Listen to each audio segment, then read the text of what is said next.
Hey guys, welcome back to another video at Jensen's Reptiles. Today we're going to be doing a broad topic. We're going to be talking about what to do to prepare for bringing a new snake home. So we're not going to go into really granular detail about temperatures and humidity specifications and things like that, because this video is going to cover a lot of species. So it won't be about one specific type of snake, but it should cover a lot of things that you need to know.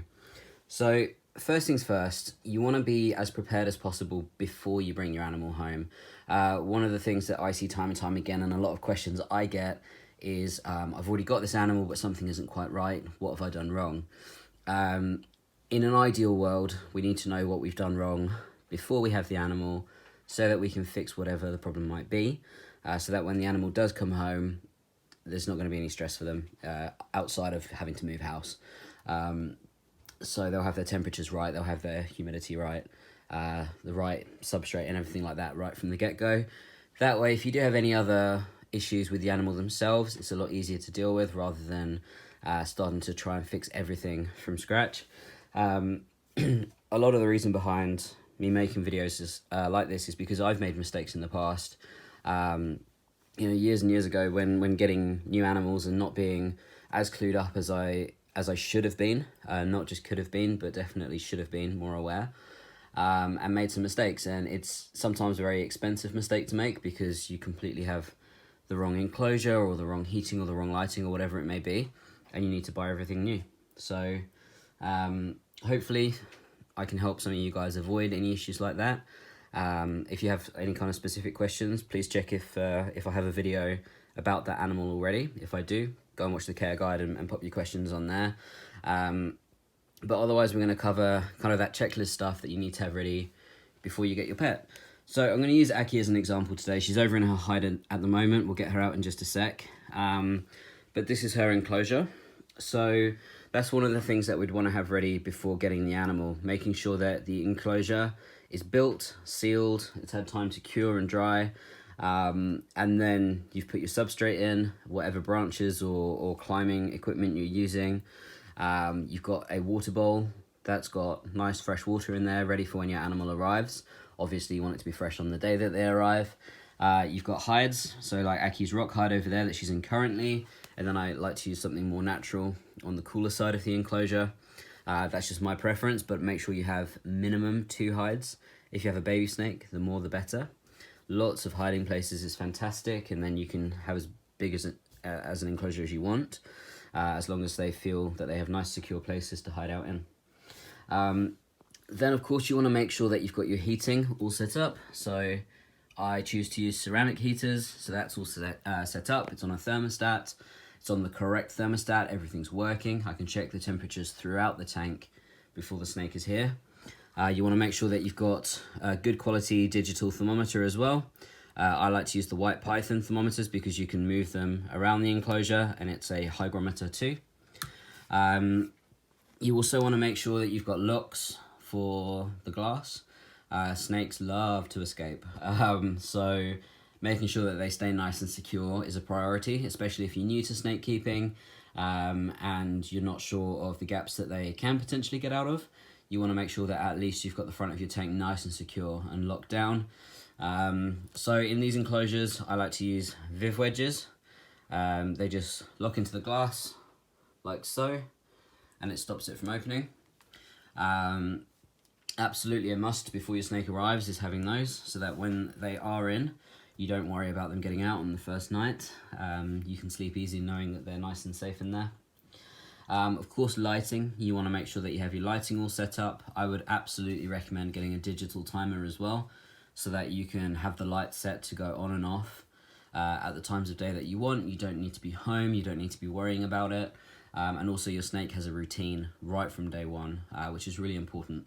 You don't want to be kind of messing with their body clock all the time, especially if you go out one night and you come home at 1 in the morning and the lights are still on. It's really not fair on your snakes, so I would definitely recommend a nice digital timer. The mechanical ones are okay, but they do break from time to time, more frequently than the digital ones, so that's what I would go with personally. Another thing that you want to make sure that you've got on hand is cleaning equipment. So I use the F10 reptile disinfectant. We buy this in concentrate and then just refill this bottle.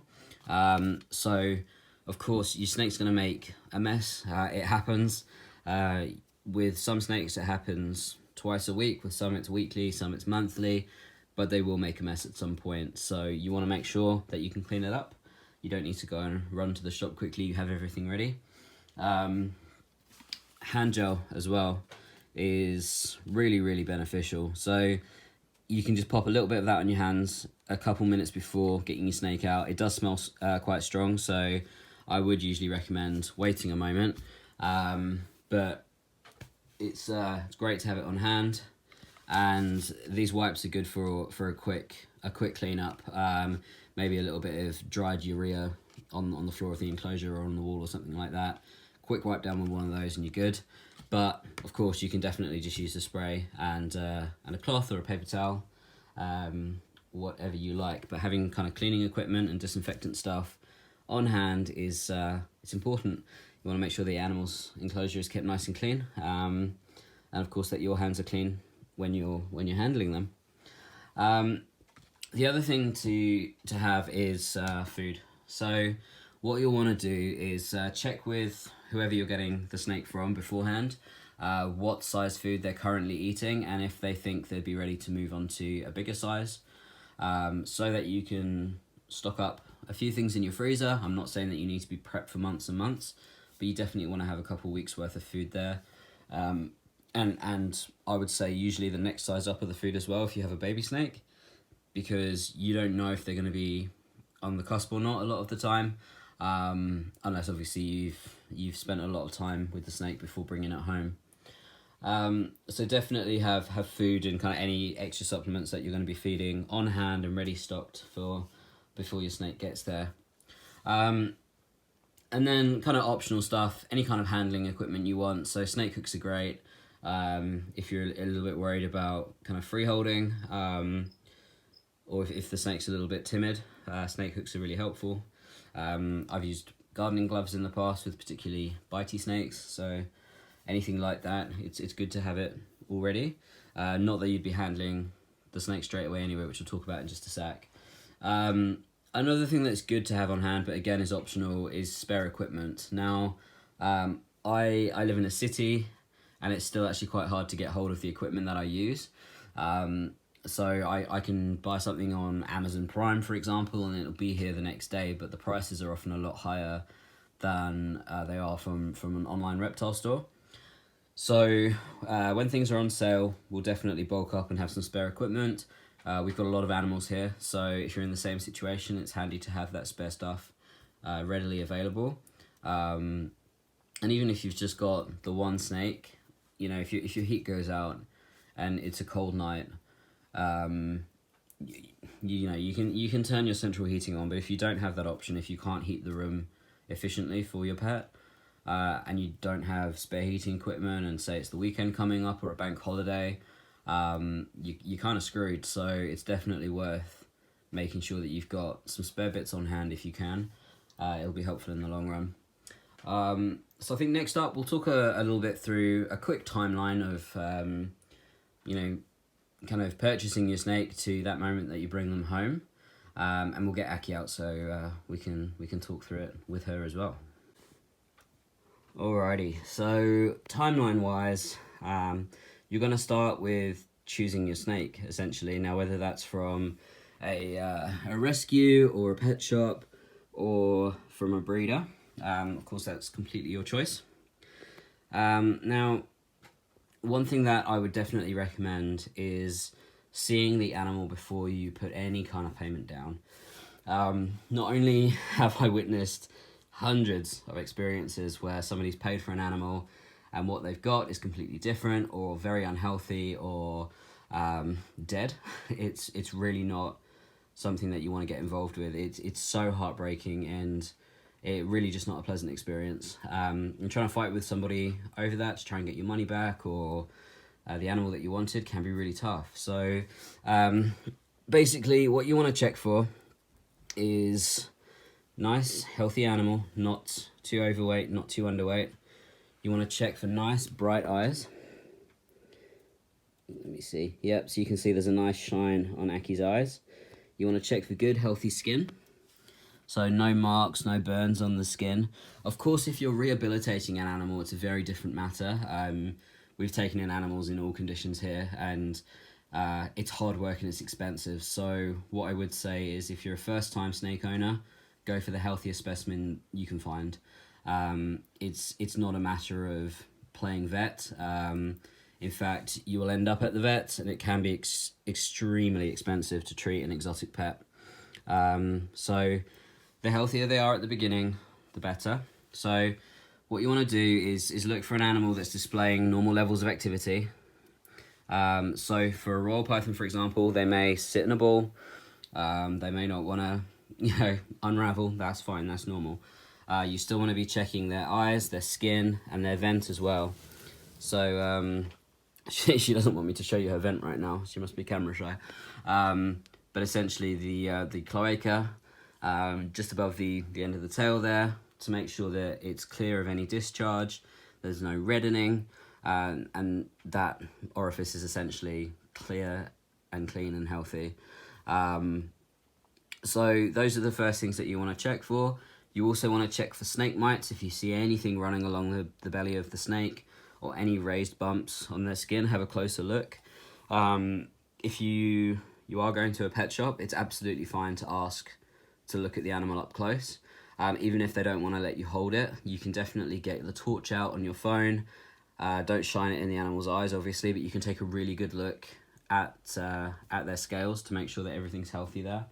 As I said, we've brought home animals that are incredibly unhealthy and have been kept horribly, and rescued and rehabilitated plenty, which is an incredibly rewarding experience. I'd recommend it to anyone that feels prepared.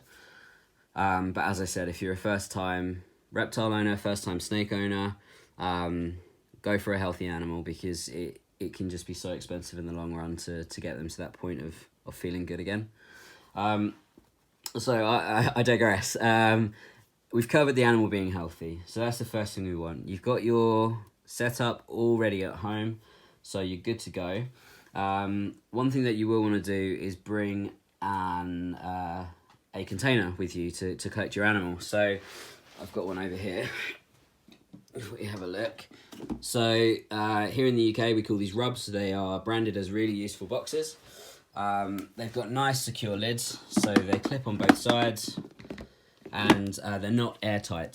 That is something that is really important. Your animal going in here for the journey home can breathe. Guys, these are not permanent enclosures. Please don't keep your pets in them unless for a very specific reason.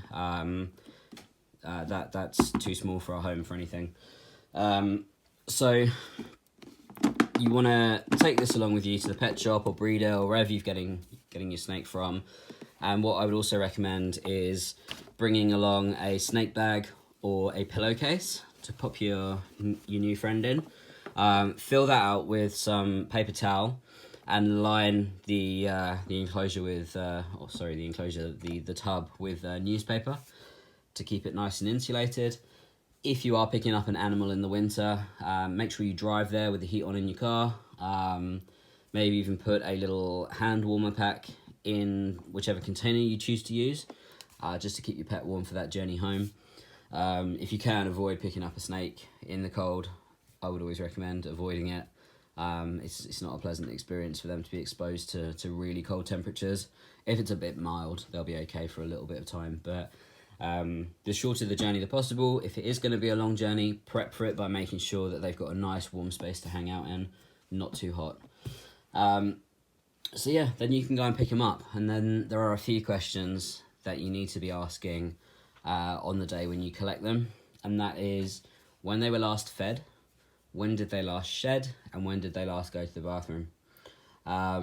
So feeding wise, it's nice to keep them on as similar a schedule as you can initially, just to make sure that they recognise when that feeding day is, and especially if you need to feed them in the next couple days, you're ready. Shedding, so that you know if it's been a bit too long since the last shed, or if they shed very, very quickly afterwards. It's good to know. And as far as like peeing and pooping goes, again, good to know.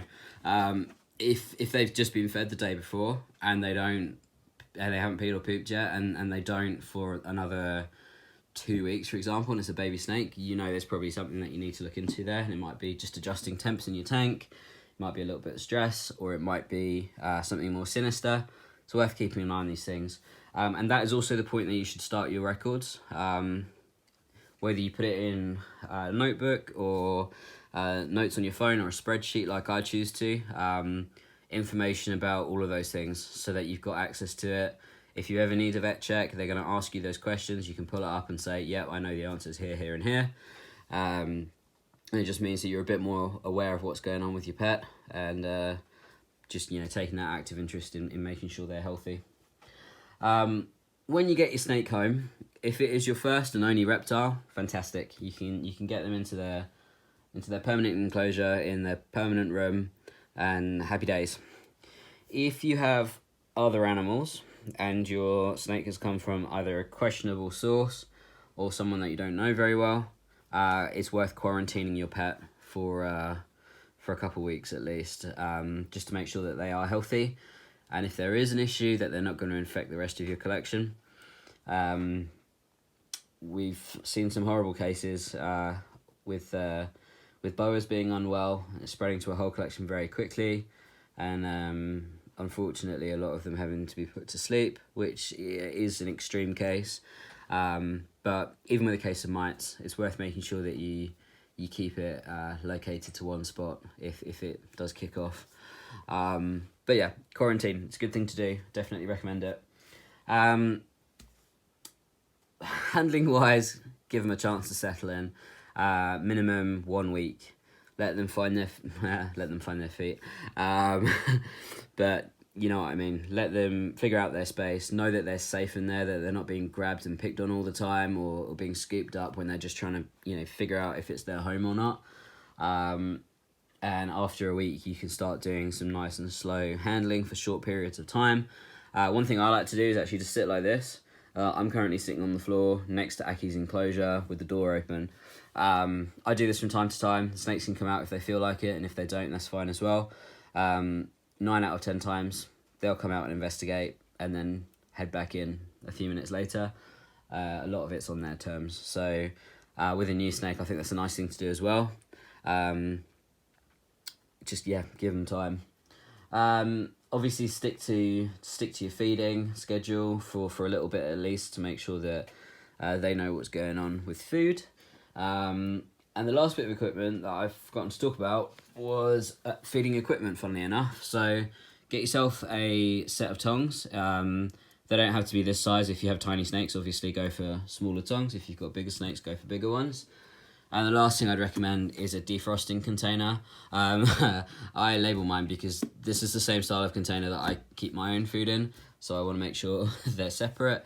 But it's just a glass container. You can sit it in some warm water if you want to when you're defrosting food, or you can blow a hairdryer on it, whatever you want. It's glass, so you're all good. With a nice sealed lid on it, so when you are defrosting your food in the fridge, you can whack it all in there, pop it in the fridge the night before, or take it out in the morning, and you know it's nice and sealed, so nothing's going to get on it. If you've got a fly that comes in the house, or like me, if you have a cat, it's just that extra level of protection. But yeah, so at this point, you've got your animals set up. They're in their enclosure. They're happy. You've got everything you need to kind of be prepared for owning a snake at this point. So yeah, I'll leave it there. I think this has been a longer video than I thought it would be. Hopefully it's helpful. Let me know in the comments below if you've ever kind of made a mistake when getting a new pet and maybe not being as prepared as you wanted to. Or if there are any other items that you would recommend to a new snake keeper. Again, drop them in the comments below. It's really helpful as a community that we share loads of information.